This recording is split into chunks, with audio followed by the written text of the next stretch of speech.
Hello दोस्तों, नमस्कार दोस्तों, स्वागत है आप सभी का। इस वीडियो में हम बात करें कई बड़ी और लेटेस्ट अपडेट के बारे में जो कि संबंधित है नई शिक्षा सेवा चयन आयोग के बारे में।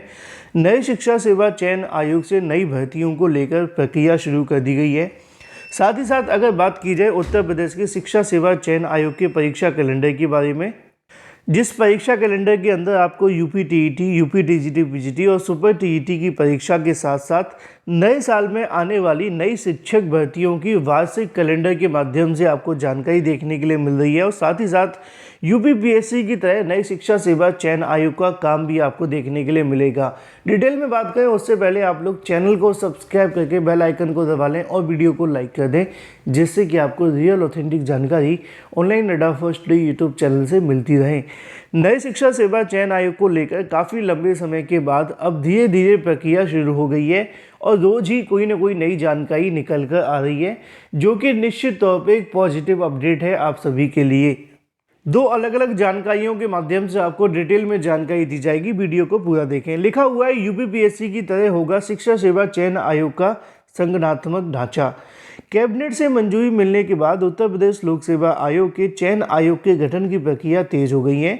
इसमें विलय होने वाले विभागों का दायित्व लिया जा रहा है, उनसे परिसंपत्तियों मुकदमाओं का विवरण भी लिया गया है। प्रदेश सरकार का प्रयास है कि नया आयोग शुचिता को बनाए हुए गुणवत्तापूर्वक काम करे। इसका संगठनात्मक जो ढांचा होगा वो उत्तर प्रदेश लोक सेवा आयोग की तरह रखा जाएगा। आयोग की तरह परीक्षाओं का काम आउटसोर्सिंग पर नहीं कराया जाएगा, भर्ती के सभी काम आयोग खुद ही करेगा। उत्तर प्रदेश माध्यमिक शिक्षा सेवा चयन बोर्ड के परिसर में आयोग का मुख्यालय होगा। यूपीपीएससी में आउटसोर्सिंग से कोई कर्मचारी नहीं रखा जाता है। परीक्षा में जुड़े सभी काम आयोग के कर्मचारियों के भरोसे ही होता है।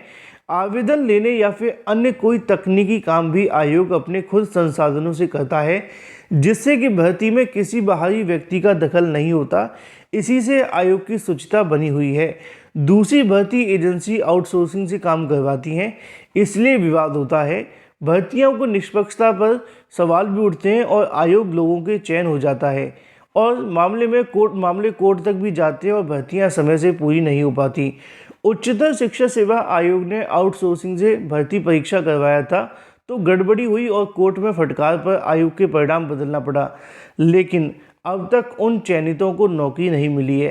पहले भी कई प्रकार की समस्याएं देखने के लिए मिली हैं, जिससे कहीं ना कहीं आउटसोर्सिंग से जो कर्मचारी रख लिए जाते हैं आयोग के अंदर और आउटसोर्सिंग के माध्यम से भर्ती परीक्षा करा ली जाती हैं, उनमें धांधली और भ्रष्टाचार होते हैं। और जब आयोग यूपीपीएससी की तरफ से भर्ती करवाई जाती है तो उसमें विवाद की समस्या बहुत ज़्यादा नहीं देखने के लिए मिलती है। बहुत कम ऐसी भर्तियां आपने सुनी होंगी यूपीपीएससी की जिसका पेपर आउट हो गया हो या परीक्षा में धांधली हुई हो या भ्रष्टाचार हुआ हो। एलटी गेट शिक्षक भर्ती 2018 को छोड़कर, क्योंकि 2018 की एलटी गेट शिक्षक भर्ती में ऐसा हुआ था जिसको लेकर परीक्षा नियंत्रक को जेल तक जाना पड़ा था। चलिए बात कर लेते हैं अपनी अगली अपडेट के बारे में, जो कि इसी से संबंधित है। लिखा हुआ है कि शिक्षा सेवा चयन आयोग में कई नए पद सृजित किए गए हैं, जिसको लेकर जानकारी यहाँ पे आपको देखने के लिए मिल जाएगी। यहाँ पे लिखा हुआ है कि परीक्षा नियंत्रक और वित्त नियंत्रक के पदों की जाएगी नियुक्तियाँ। अगर बात की जाए नई शिक्षा सेवा चयन आयोग के बारे में, तो नई शिक्षा सेवा चयन आयोग का जो काम होगा वो यूपीपीएससी की तरह ही आपको देखने के लिए मिलेगा। और यूपीपीएससी क्या करता है आप जानते हैं, यहाँ पे पी एक एक्स्ट्रा है मान लेना। यूपीपीएससी करता ये है कि पहले साल भर की 1 साल की आने वाली सभी भर्तियों का डाटा आपको दे देता है कि भाई इतनी भर्तियां आएंगी और इतनी परीक्षाएं करवाई जाएंगी, इस तारीख को विज्ञापन आएगा, इस तारीख को आपकी परीक्षा होगी। इससे छात्रों को बेनिफिट ये मिलता है कि वो आने वाली भर्तियों को अपना टारगेट बनाकर तैयारी कर लेते हैं। उत्तर प्रदेश के अंदर भर्तियों को लेकर, शिक्षक भर्तियों को लेकर ऐसा बहुत कम होता है कि आने वाले साल में ही आपको जानकारी दे दी जाए कि इस साल को ये भर्ती आने वाली, इस तारीख को ये भर्ती आएगी और इस तारीख को ये भर्ती आएगी, इस दिन आपकी ये परीक्षा हो जाएगी, इस दिन ये वाली परीक्षा होगी। तो कहीं ना कहीं अभ्यर्थी पहले इसको टारगेट करेंगे, फिर उसके बाद इसको टारगेट करेंगे, फिर इसको टारगेट करेंगे। लेकिन अभी तक जो छात्र हैं वो कहीं ना कहीं सभी भर्तियों को टारगेट तो करते हैं, लेकिन ना तो कोई भर्ती होती है और ना ही कोई परीक्षा होती है, और 3-3, 4-4, 5-5 साल ऐसे ही निकल जाते हैं। लेकिन जो न्यूज़पेपर में लिखा है अगर उसको यहाँ फॉलो किया जाता है तो छात्र एक के बाद एक भर्ती को फॉलो करते रहेंगे। इससे उनके चयनित होने की संभावना ज़्यादा बनेगी और साथ ही साथ उनके अंदर एक मोटिवेशन भी बना रहेगा भर्तियों को लेकर। जैसा कि लिखा हुआ है कि नई शिक्षा सेवा चयन आयोग के गठन की प्रक्रिया तेजी से आगे बढ़ रही है। नए आयोग में नए पद भी सृजित किए गए हैं। आयोग के अध्यक्ष एवं सदस्यों की नियुक्ति की प्रक्रिया के लिए जल्द ही विज्ञापन जारी करने की तैयारियां हैं। शिक्षा सेवा चयन आयोग में उत्तर प्रदेश उच्चतर शिक्षा सेवा आयोग और उत्तर प्रदेश माध्यमिक शिक्षा सेवा चयन बोर्ड को समाहित किया जा रहा है।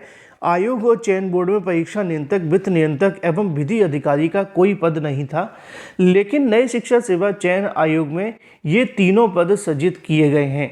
तीनों पदों पर भर्ती के लिए नियुक्तियां होंगी। नए आयोग के पास जिम्मेदारी भी होगी कि प्राथमिक, माध्यमिक, उच्च शिक्षा में टीचर्स की नियुक्ति की जिम्मेदारी इसी आयोग के पास है। साथ ही साथ यूपीटीईटी का आयोजन भी नई शिक्षा सेवा चयन आयोग के माध्यम से ही होगा। यानी कि आपकी जो यूपीटीईटी की परीक्षा करवानी है वो तो इसी को करानी है, साथ ही साथ जो सुपर टीईटी की परीक्षा है वो भी इसी के माध्यम से होगी। टीजीटी पीजीटी की जो परीक्षा है वो भी इसी आयोग के माध्यम से ही होगी। अब होगा क्या कि साल में पहले ही आपको बता दिया जाएगा कि इस तारीख को आपका यूपी टेट आएगा, इस तारीख को आपकी टीजीटी पीजीटी भर्ती आएगी और इस तारीख को आपकी प्राइमरी शिक्षक भर्ती आएगी। तो इससे क्या होगा कि छात्रों को एक क्लैरिटी ऑफ थॉट मिलेगा कि हमें करना क्या है। पहले हमें यूपी टेट देना है, फिर आएगी सुपर टीईटी। तो कम से कम अभ्यर्थी जिनको यूपी टीईटी देना है वो अपनी तैयारी करते रहें। आज की तारीख में अभ्यर्थी परेशान ही रहते हैं कि यूपी टेट आएगा कि सुपर टेट आएगा। लिखा हुआ है कि यूपीटीईटी का आयोजन भी नई शिक्षा सेवा चयन आयोग ही कराएगा।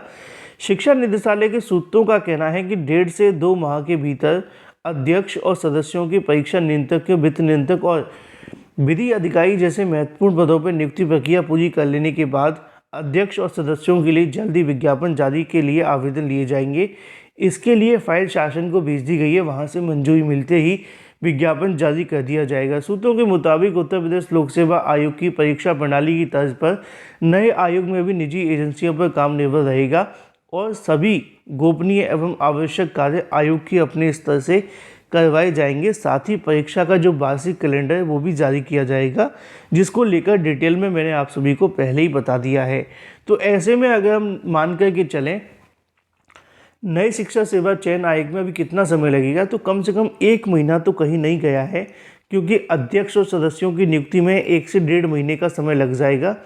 उसके बाद ही कोई भर्ती का प्रोसेस आगे शुरू होगा। यहाँ पे भी लिखा हुआ है कि 1.5 से 2 महीने का समय लगेगा अध्यक्ष, सदस्य और परीक्षा नियंत्रक को नियुक्ति करने में, और उसके बाद भर्तियों को लेकर जो काम है वो शुरू होगा, जिसके बारे में हम ये कह सकते हैं कि दिसंबर और जनवरी का महीना नई शिक्षा सेवा चयन आयोग में निकल जाएगा और जो फरवरी का महीना होगा वो काफ़ी ज़्यादा महत्वपूर्ण होगा, क्योंकि उसी में भर्तियों को लेकर नया आयोग काम शुरू करेगा।